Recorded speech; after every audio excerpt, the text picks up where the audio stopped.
Don't spend $100 on an HDMI cable. Seriously.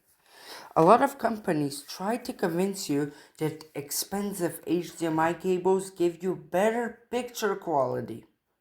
They don't. If two HDMI cables meet the same standard and both work perfectly, the picture is exactly the same. You aren't getting extra 4K. You aren't getting more colors for pixels. You're mostly paying for fancy packaging and marketing. The only time spending more makes sense if you need a longer cable or a certified cable for higher resolutions. Buy a good cable, not the one with the biggest price tag.